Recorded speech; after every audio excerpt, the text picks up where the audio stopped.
All right, so let's start the new topic, that is free energies and thermodynamic potentials. So, of course, you should have a motivation at the outset of the lecture, that why we are studying these kind of topics. So yeah, the motivation is that if you are in a lab and you are doing some experiment, especially in the chemistry lab. So you have a sample and you heat it, or and there is a chemical inside the sample. Some reactions happen, and after some time you want to see that has equilibrium state occurred, है ना. Equilibrium state आ गई है क्या, कैसे पता करें. तो ये इक्विलिब्रियम स्टेट को पता करने के लिए हमारे पास कोई एक बेहतरीन तरीका हमने अभी तक पढ़ा नहीं है. बेहतरीन तरीका का मतलब ये कि जो अच्छी तरीके से क्वांटिफाई हो सके with very convenient way, something that can be quantified in convenient way, कि इक्विलिब्रियम आ गया या नहीं आ गया हमारे सिस्टम के पास. वो चीज़ देखने के लिए, वो चीज़ समझने के लिए, बेहतर तरीके से समझने के लिए we need the thermodynamic potentials or free energies. But you must have this question कि भाई हमने एंट्रोपी पढ़ी हुई है पहले, और एंट्रोपी भी तो बताती है ना कि जब भी सिस्टम इक्विलिब्रियम में होगा तो वहाँ पे उसकी एंट्रोपी मैक्सिमम होगी. आई थिंक ये मैंने तुम्हें बात पहले बताई या नहीं बताई, बट आई डोंट नो. सो हमने इतना तो पढ़ा है कि all natural processes increases the entropy of universe. ठीक है, तो वो एंट्रोपी ऑफ यूनिवर्स इंक्रीज करती है, उसके साथ एक स्टेटमेंट ये भी जुड़ा हुआ होता है कि जब जब एंट्रोपी मैक्सिमम होती है, जब जब एंट्रोपी बढ़ के एक लिमिट तक, हाईएस्ट मैक्सिमम पॉसिबल तक, मैक्सिमम वैल्यू तक पहुंच जाती है, वहाँ पर सिस्टम इक्विलिब्रियम में आ जाता है.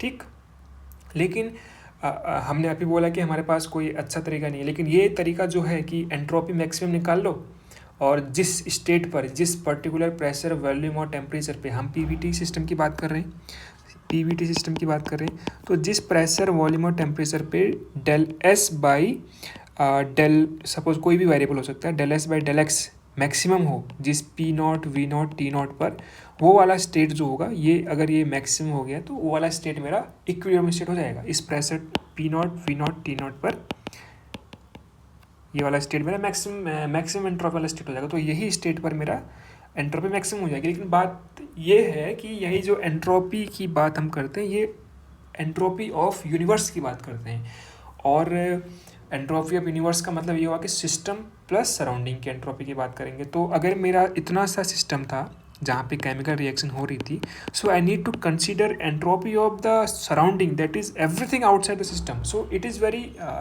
cumbersome, very hard to deal with such this way, right, to get the equilibrium condition, right. So this is why we need something. You will see that you, with the help of free energies or the thermodynamic potential, you are able to do the things very easily. You are able to do things that will be dependent only on the system. You don't have to care about the surrounding. That is the beauty of using all these things. Okay, so this is why we are dealing with this kind of topics. Okay, so so let me write that thing first. The second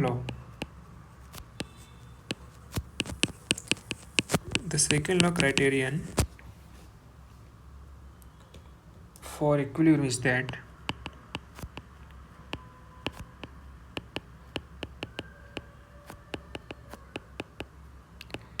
for equilibrium is that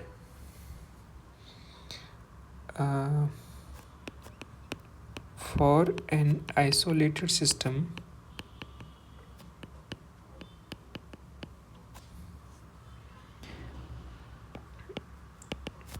entropy is maximum at equilibrium. Remember, और इसमें ये बात ध्यान रखना, isolated system की हम बात करते हैं या यूनिवर्स की हम बात करें. हमने पहले भी डिस्कस किया हुआ है कि isolated system and universe are equivalent.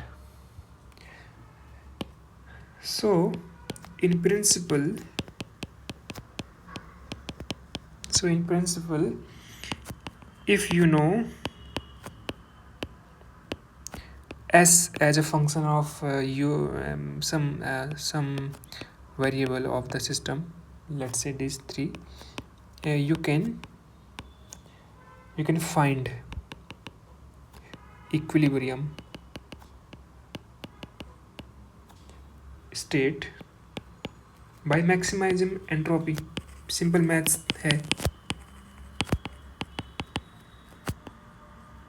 ना.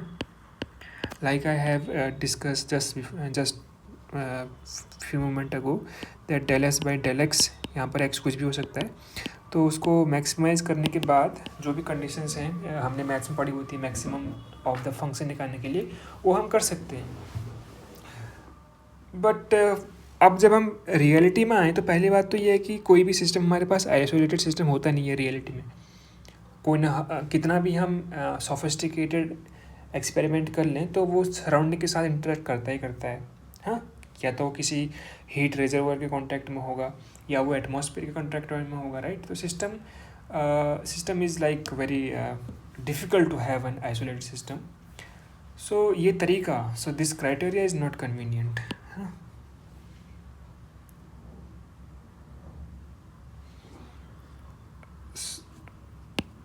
Since in reality systems are usually not isolated, so the simple criteria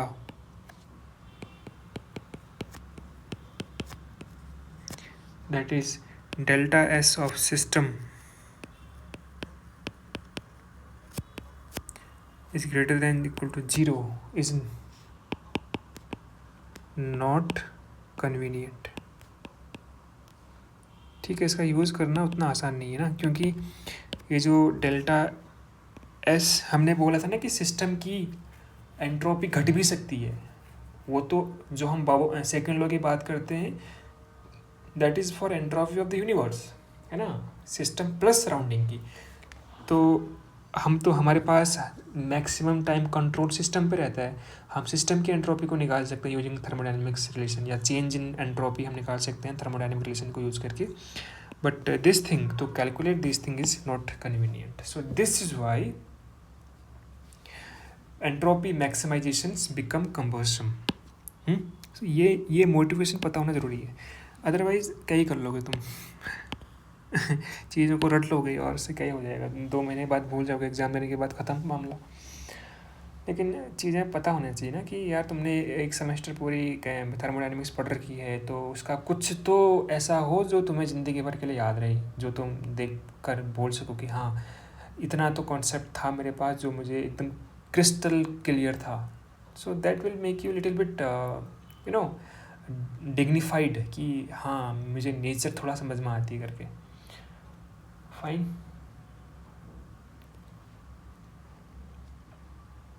okay, now is so जब ये चीज़ इनकन्वीनियंट हो गई है, therefore here comes thermodynamic potential इन्हीं को ही इस some of the thermodynamic potentials are called free energy. That is why I am not writing free, or I am writing and free energy. We will see what are these things comes into the picture. ठीक है, so we will see all these things now. पहले मैं थोड़ा सा spoiler दे देता हूँ. Spoiler ये है कि मैकेनिक्स याद करो लास्ट सेमेस्टर की. हमने देखा था कि पोटेंशियल एनर्जी का जो ग्राफ होता है, लाइक सपोज हम एक हार्मोनिक ऑसिलेटर की बात करें या फिर एसएचएम की बात करें, तो उसका ये पोटेंशियल एनर्जी का ग्राफ था हाफ के एक्स स्क्वायर. ऐसे अगर ये यू है, ये एक्स है, ये ऐसे पोटेंशियल एनर्जी का ग्राफ था. तो जब पेंडुलम ऑसिलेशन कर रहा होता है तो उसकी इक्विलिब्रियम स्टेट क्या होती थी, यहाँ पर पोटेंशियल जहाँ पर उसका 0 हो, at the minimum of the potential energy, right. और वही स्टेट क्या कहलाती है, इक्विलिब्रियम स्टेट कहलाती है। ओके, है ना। लास्ट में वो सब कुछ ऑसिलेशन करने के बाद यहीं पर तो आता है पार्टिकल। तो कुछ कनेक्ट हो रहा है कि equilibrium state and potential energy का कुछ रिश्ता है, राइट। तो जहाँ पर पोटेंशियल एनर्जी मिनिमम होती है वहाँ पर इक्विलिब्रियम बनता है। और यही जो ये थर्मोडायनेमिक पोटेंशियल हम बोल रहे हैं, यहाँ पर भी हम थर्मोडायनेमिक पोटेंशियल, इसको पोटेंशियल एनर्जी बोलते हैं बाय द वे, हमने इसको बस पोटेंशियल लिखा हुआ है, इसी का यूज़ करेंगे। और पहले इनको डिफाइन करेंगे, और इनका जब मिनिमाइजेशन होगा ना, जहाँ पर ये मिनिमम होंगे, राइट, वहीं पर हमारी इक्विलिब्रियम स्टेट आती है।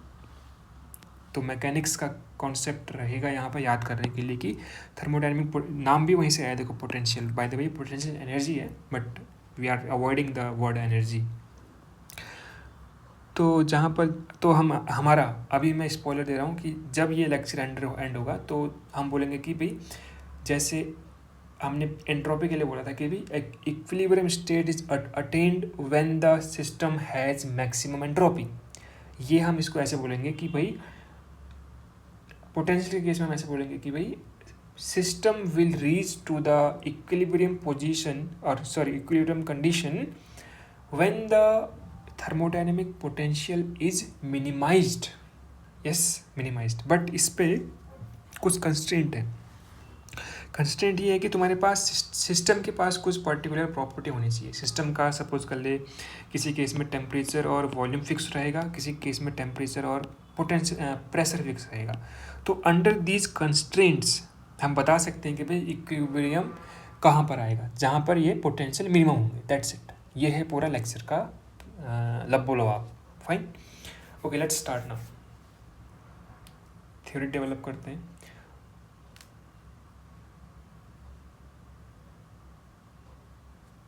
So,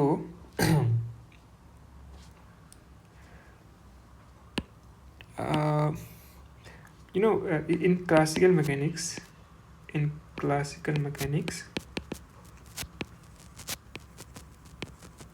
you must have seen कि यार ये जो डेल्टा डब्ल्यू होता है वर्क डन, है, that is equal to minus of delta E, या फिर हम उसको वहाँ पर डेल्टा यू लिखते थे, बट यहाँ पर हम ऐसे लिखते थे ना, माइनस ये delta W equal to minus of delta U. So इसका मतलब क्या होता है, इसका मतलब ये होता है कि भाई it implies that which means the work done by system is equal to decrease in energy of the system।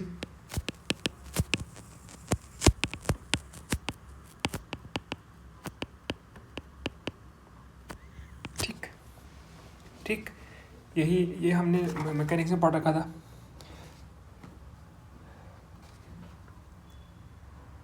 But if you see in thermodynamics,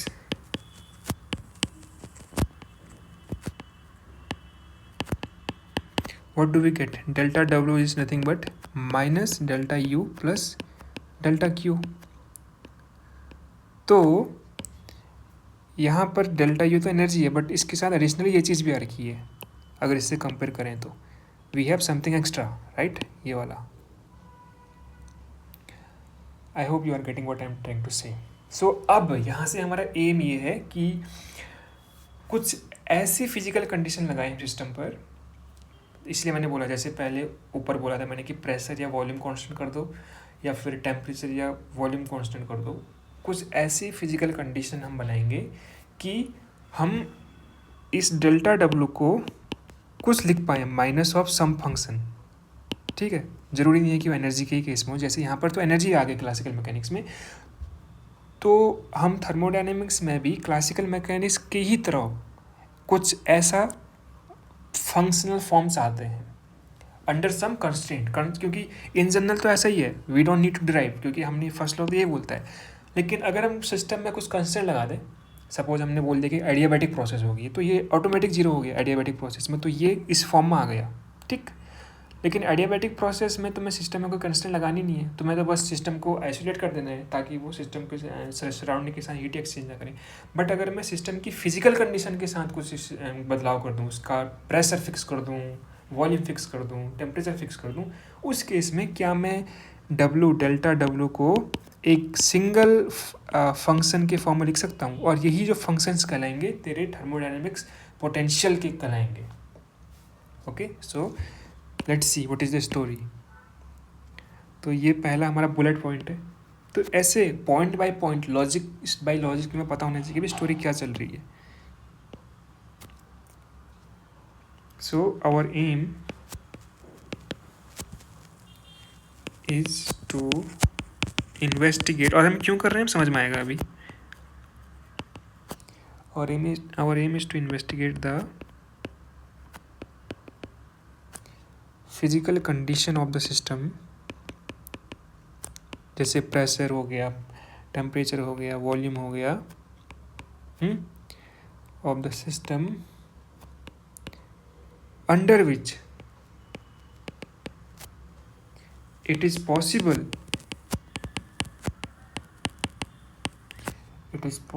to define a thermodynamic function. It is possible to define thermodynamic functions which play a role analogous to that energy in classical mechanics or in mechanics। ठीक, जो मैंने अभी just बोला वो मैंने लिख भी दिया यहाँ पर। हम एक ऐसे थर्मोडायनेमिक पोटेंशियल की क्लास में जाएंगे जो इस इक्वेशन के तरह दिखेगा। ठीक है, तो मैं डेरिवेशन में नहीं जाऊँगा, क्योंकि डेरिवेशन में जाऊँगा तो चीज़ें और कॉम्प्लेक्स हो जाएंगी, क्योंकि ये चीज़ तुम पहली दफ़ा पढ़ रहे हो। तो इसलिए इससे अच्छा है कि we can just go to the conclusion, right.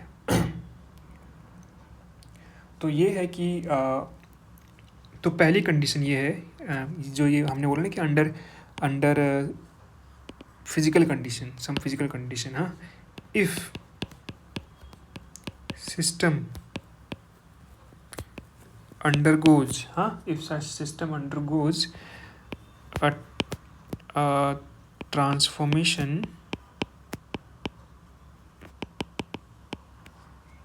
in which a transformation from initial state to final state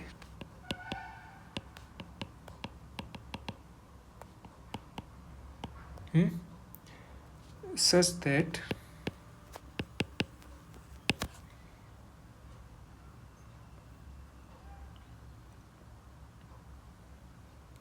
temperature is fixed. ये फिजिकल कंडीशन है, temperature of system of course.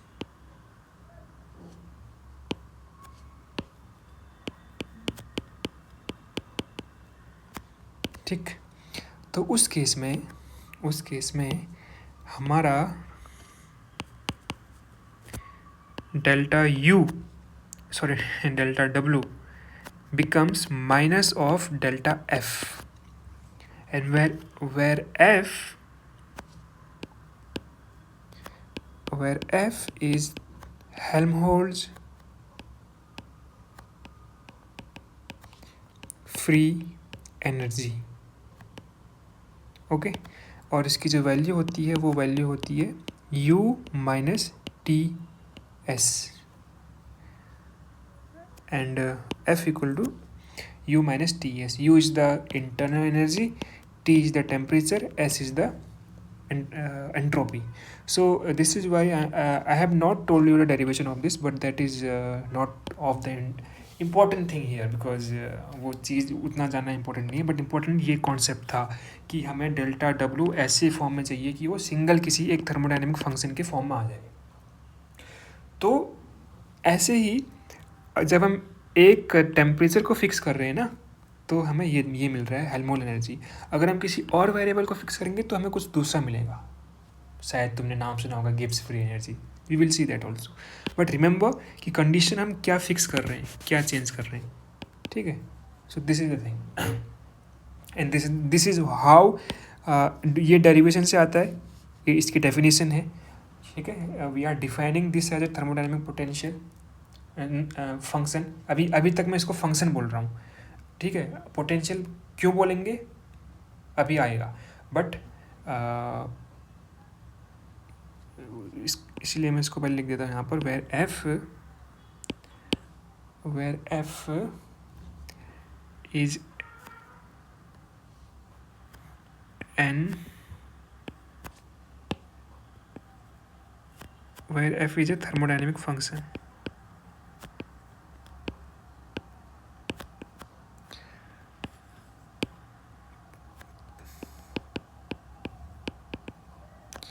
Called Helmholtz free energy. और free energy भी क्यों बोल रहे हैं उसको भी देखेंगे अभी, ठीक है। इतना आई थिंक चीज़ें क्लियर हो रही है।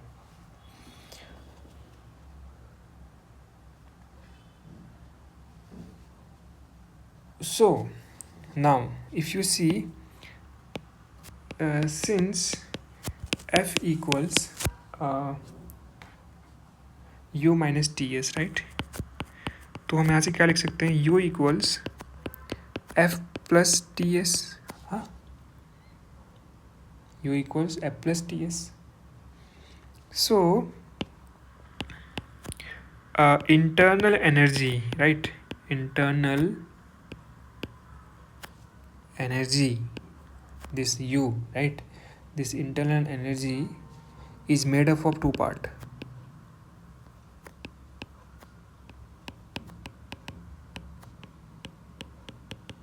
है ना। पहला जो है f, दूसरा जो है ts। और ये जो f है, this can be, this is available for work in reversible isothermal process. Reversible क्यों बोल रहे हैं हम, क्योंकि बाय द वे ये जो डेल्टा डब्ल्यू इक्वल टू ये माइनस डेल्टा एफ आता है, ये सब रिवर्सिबल के लिए आता है, हाँ। अदरवाइज ये ऐसे आएगा लेस देन के लिए, लेकिन क्योंकि हम रिवर्सिबल की बात करते हैं तो हम इसको इक्वल बना रहे हैं यहाँ पर, ठीक है। दिस इज सो इसलिए रिवर्सिबल आ गया। और आइसोथर्मल क्यों आया, क्योंकि यहाँ पर हमने कंडीशन क्या लगा रखी है, सिस्टम के लिए टेम्परेचर कांस्टेंट रहना चाहिए। सो this is available for work in isothermal reversible isothermal process, hence it is called free energy, क्योंकि ये फ्री है काम करने के लिए, इसीलिए यहाँ से नाम आया फ्री, ओके। और ये जो टी एस है, ये बाउंड एनर्जी है फ्री का रिवर्स बाउंड बोलते हैं, या फिर latent energy, latent energy, and it is unavailable, which is unavailable for useful work. Useful work का मतलब हम पहले पढ़ चुके हैं अवेलेबल एनर्जी का लेक्चर देखा होगा, तो वहाँ से पता होना चाहिए, ठीक है। तो यहाँ से ये नाम आ गया, फाइन। तो इतनी चीज़ें जब क्लियर हो रही हैं, तो अब हम देखते हैं कि डेल्टा डब्लू जब minus, since delta W is equal to minus delta F है, तो अब यहाँ से हम क्या बोल सकते हैं। मैं थोड़ा सा इसको और जनरल बता देता हूँ। इन जनरल, मैं इस इंटरनल ये इतना इम्पोर्टेंट नहीं है, but let me write. In general delta W is less than equal to delta F, but and for reversible process delta W equal to delta F. ये बस मैं जस्ट फॉर इंफॉर्मेशन बता दे रहा हूँ यहाँ पर। तो इसका क्या मतलब है? इसका ही मतलब है कि the work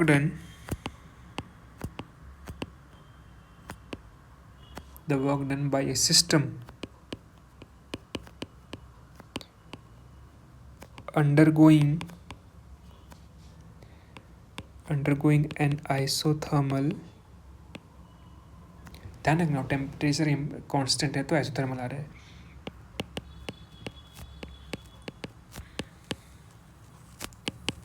transformation is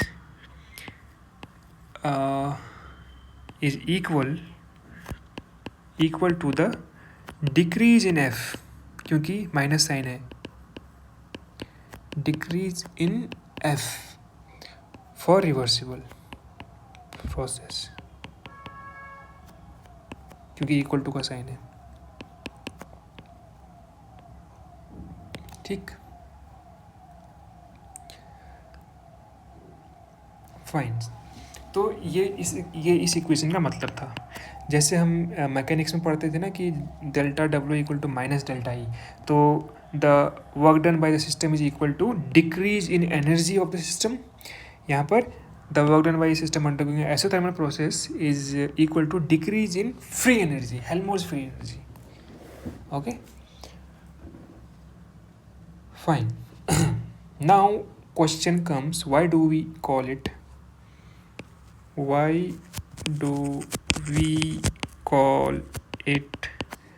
potential?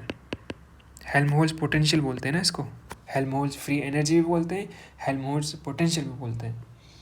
So this is one of the thermodynamic potential. So this is the our question now, why do we call it a potential? Okay,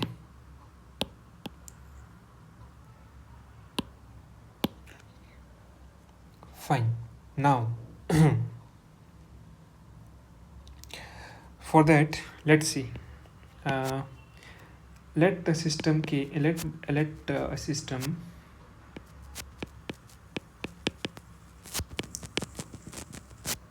undergoes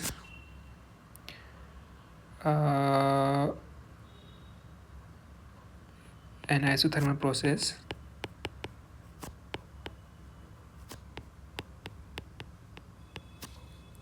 from initial to final state, suppose, such that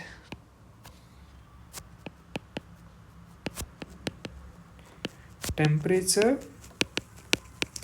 T and now constraint, दूसरा constraint आ गया, volume V is fixed। ठीक, ऐसा एक condition आता है, हम लगा रहे हैं, we are imposing this conditions on the system. Okay, so therefore delta W क्या होगा फ्रॉम, अभी उसको छोड़ देते हैं हम, ऊपर जो लिखा हमने पी डेल्टा वी होना चाहिए वैसे ना, क्योंकि यही तो हमने डेफिनेशन पढ़ी थी कि किसी भी पी बी टी सिस्टम के लिए वर्क डन इतना ही होता है, पी डेल्टा वी, क्योंकि डेल्टा वी जीरो है, यहाँ पर नो चेंज है, तो ऑफकोर्स ये जीरो हो जाएगा। And also from Helmholtz free energy, we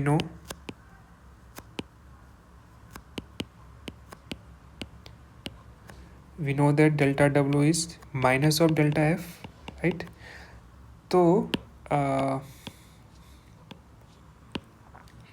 it means for such a system where V and T are fixed, delta W equal to 0 means delta F equal to 0, ये तो हुआ इसका मतलब, minus delta F equal to 0। और ये minus और ये delta F क्या था, मैंने तेरे को बताया नहीं था, डेल्टा एफ होता है एफ, मतलब कोई भी चेंज को हम ऐसे डिफाइन करते हैं ना, फाइनल माइनस इनिशियल, तो ये 0 हो गया। तो इसका मतलब क्या हुआ कि F okay, for this let's use this one, this equality use करेंगे तो हम ये इंपॉर्टेंट रहेगा, आसान रहेगा, ये वाला यूज़ करते हैं in general. We are not using the equality sign for this, क्योंकि इक्विलिब्रियम को समझने के लिए ज़रूरी है। तो यहाँ से क्या आया, F is less then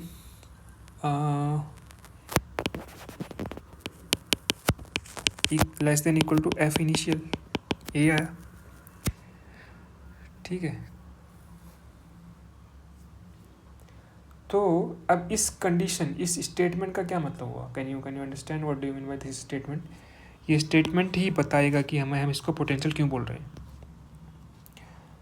so therefore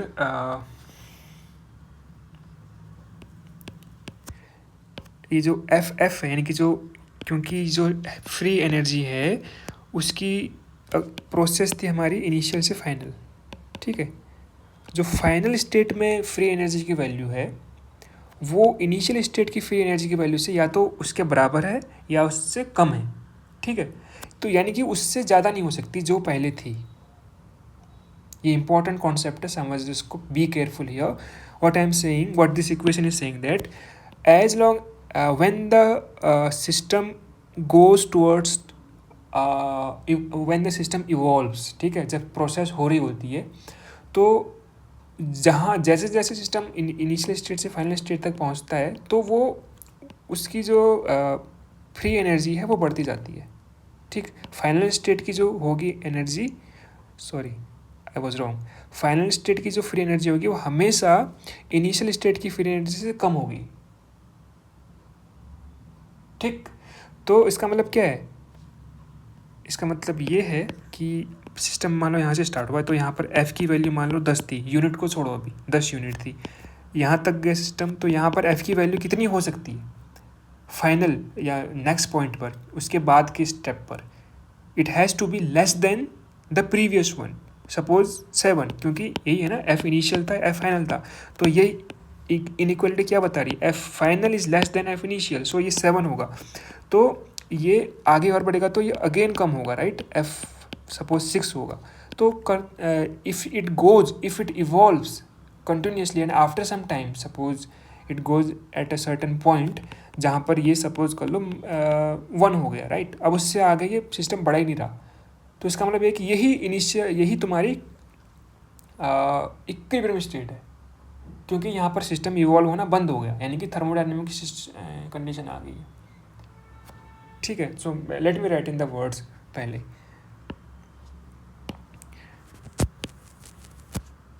this equation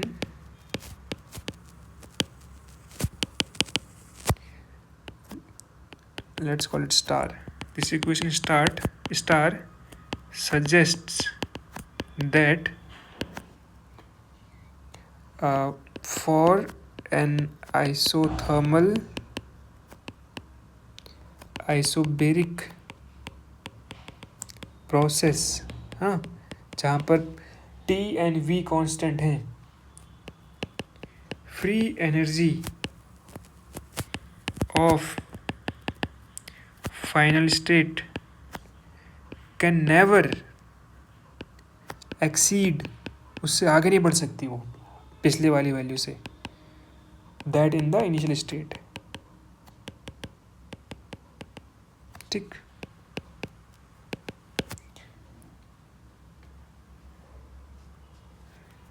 Therefore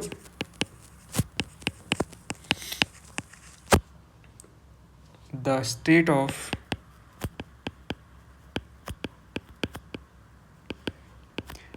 minimum free energy, जहाँ पर जिस इनिशियल स्टेट पर हम गए, I1 I2 I3, सपोज कर लो इनिशियल स्टेट थी, फिर वहाँ पर हम फाइनल स्टेट पर गए, तो कोई एक ऐसी स्टेट आएगी जहाँ पर ये मिनिमम हो जाएगी, right, free energy gets minimum. Therefore the state of minimum free energy is the stable state of equilibrium.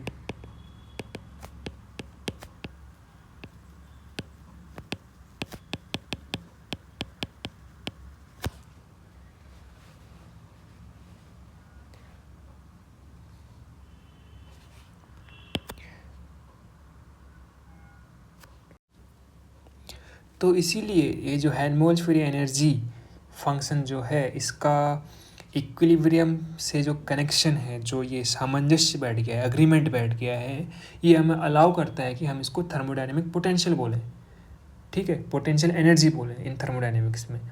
क्योंकि जैसे मैकेनिक्स में पोटेंशियल एनर्जी, राइट, वी या फिर यू, उसका मिनिमम जहाँ पर जिस पॉइंट पर वो मिनिमम होता है वहाँ पर इक्विलिब्रियम स्टेट होती है।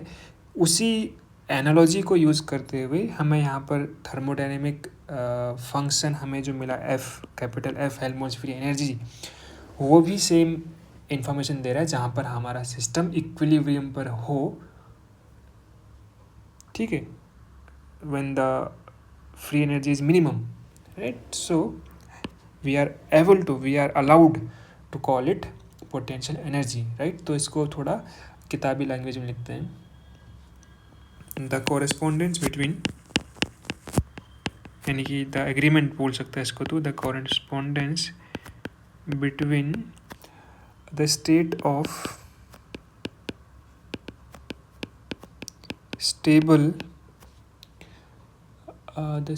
stable equilibrium and a minimum potential energy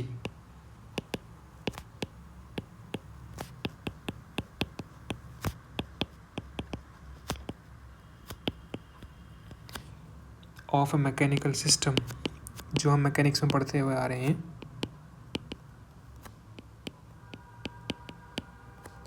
makes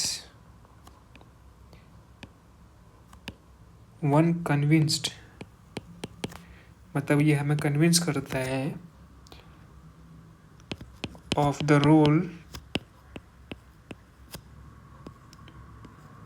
of free energy, that is F, of a thermodynamic system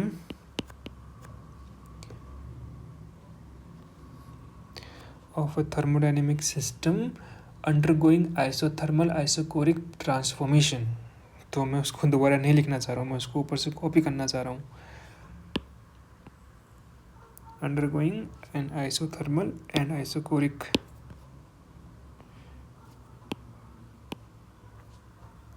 लिखना ही पड़ेगा यार, free energy of a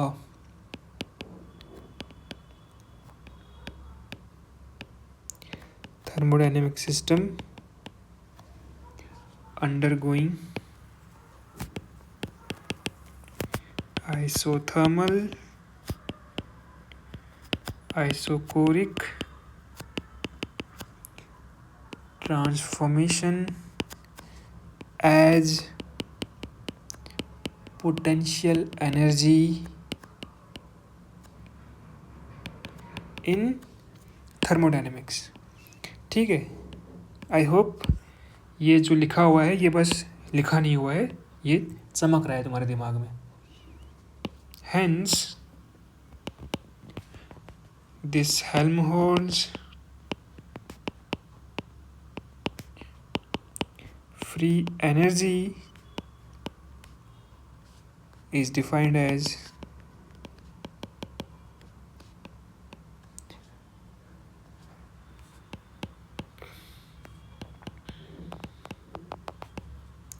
thermodynamic potential at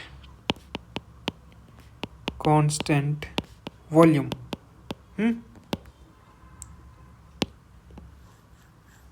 ठीक है, तो ये वाली बात। अब तुम बोलोगे कि यहाँ पर टेम्परेचर क्यों नहीं आया, क्योंकि टेम्परेचर तो हेल्महोल्ट्ज़ फ्री एनर्जी के डेफिनेशन में ही है। वॉल्यूम तो हमने इस केस में स्टार्ट किया ना, जब हमने बोला कि डेल्टा वी 0 हो जाएगा, ओके, कांस्टेंट वॉल्यूम इसलिए आया यहाँ पर। तो ये पूरी कहानी है। अब हम देखेंगे कि थर्मोडायनेमिक पोटेंशियल से हम कुछ कर सकते हैं क्या, क्योंकि ये this is so if you see now, since F equals U minus TS, so if you see RHS, right hand side, UTS, all the three variables are state functions, right? So if RHS are state functions, so if the component in RHS are state functions, hence LHS has to be state function, right?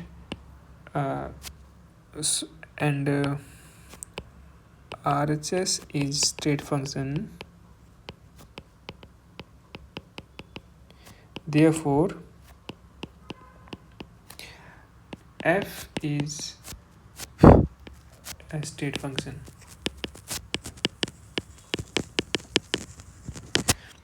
Fine. अब now we want to see what are the natural variable of T and S. मतलब क्या है कि जो system के जो variables होते हैं, हमने बोला ना कि जो फिजिकल सिस्टम फिजिकल वेरिएबल्स हैं PVT, है ना, उसके टर्म्स में इसको हम लिखना चाहते हैं क्योंकि अभी तो U और S के टर्म्स में है ना. So if you right the this thing DF, क्योंकि ये एग्जैक्ट डिफरेंशियल है तो हम DF लिख सकते हैं इसको. तो ये बन जाएगा DU minus TDS minus SDT. यहाँ पर हमने प्रोडक्ट रूल लगा रखा है. तो DU की वैल्यू हम रखेंगे फर्स्ट लॉ से क्योंकि since DQ equals DU plus PdV, from here DU equals DQ minus PdV. Replace it here.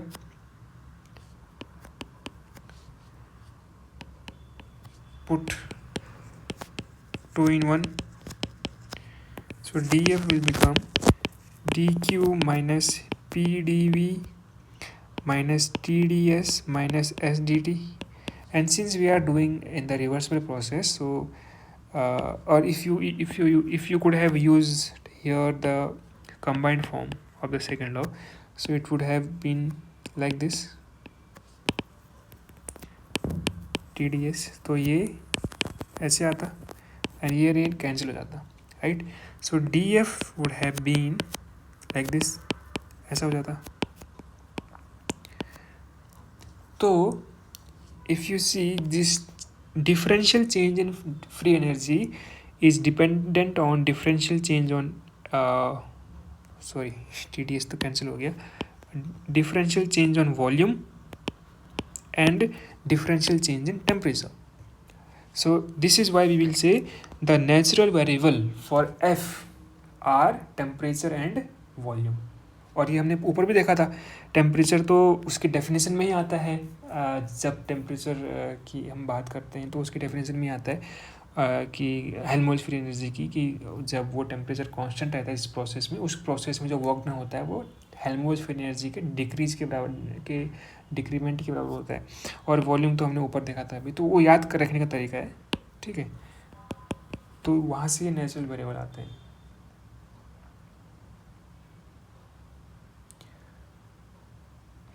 सो यहाँ से हम लिख सकते हैं कि therefore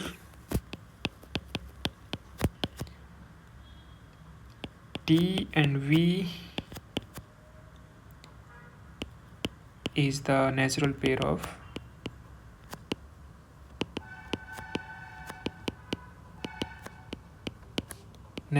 for हेल्महोल्ट्ज़, ये साइंटिस्ट का नाम है, free energy. So we can write F as like this, function of T and V. And since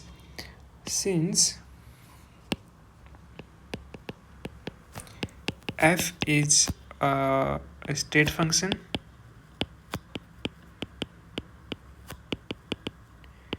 therefore its differential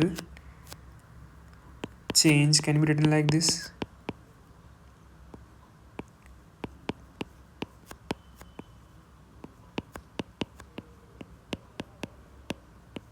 है ना, ऐसे लिख सकते हैं इसको.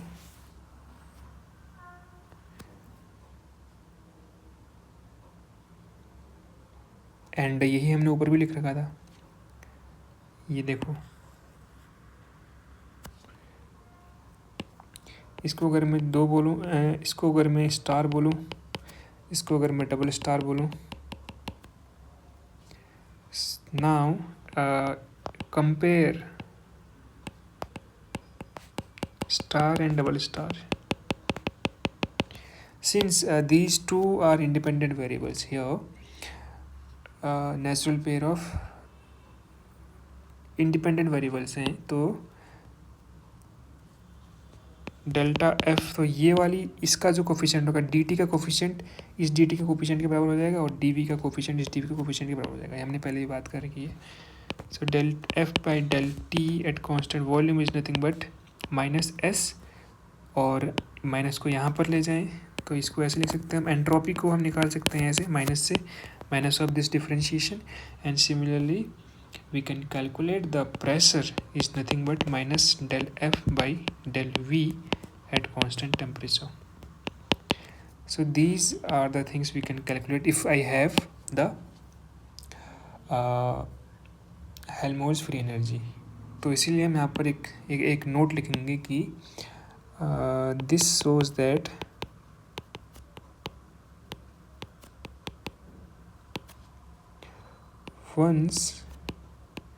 once we know F for the system, अगर किसी सिस्टम के लिए हमें हेल्महोल्ट्ज़ फ्री एनर्जी का एक्सप्रेशन मिल जाए, ठीक है, a complete information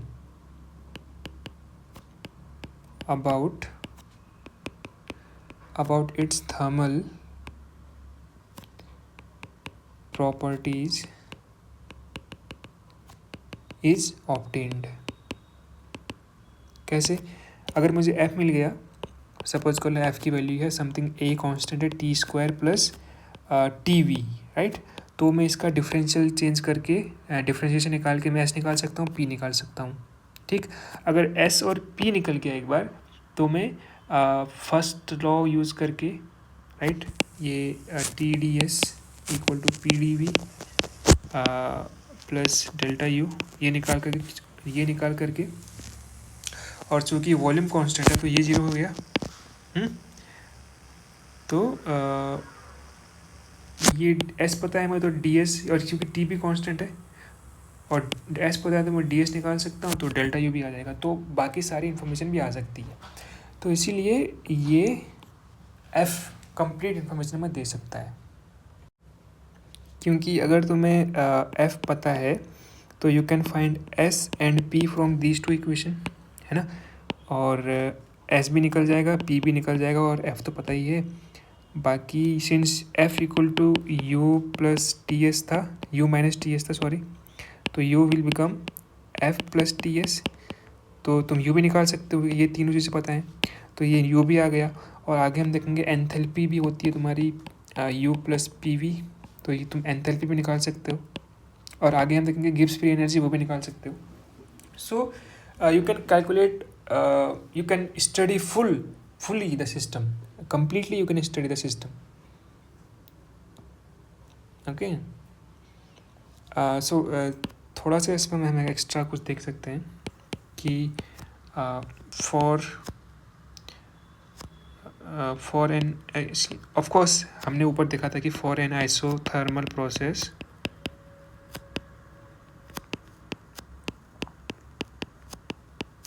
delta W is minus delta F, ये हमने ऊपर देखा था. लेकिन अगर suppose for an adiabatic process, ठीक है, डेल्टा डब्ल्यू क्या होगा, माइनस डेल्टा यू, राइट, क्योंकि ये ऐसा था तो ये जीरो हो जाएगा. सॉरी, ये डेल्टा क्यू था, ऐसे था ना, ये मैंने ऊपर भी बोला था एक बार. अगर ये जीरो हो गया तो एडियाबैटिक के लिए तो ऐसे हम इसको लिख सकते हैं. So this is all about Helmholtz free energy. So we will see next one free energy and next potentials, and I will give you a very interesting trick to remember all these things. You don't have to remember कि ये df equal to, sorry, ये जो df equal to ये कैसे आया, ना sorry, इसको कैसे याद करें, क्योंकि आगे भी तुम देखोगे dg, that is g is for Gibbs free energy, उसका भी कुछ एक्सप्रेशन आएगा, तो वो रिमेंबर करना थोड़ा। और उसके बाद डी यू का तो है ही, डी यू का तो फर्स्ट लॉ से आता है। उसके बाद डी एच का भी आएगा। तो ये 3-4 चीज़ें जब साथ में आती हैं तो इनको याद रखना थोड़ा मुश्किल हो जाता है, but I can give you very interesting and very amazing way to remember all this things.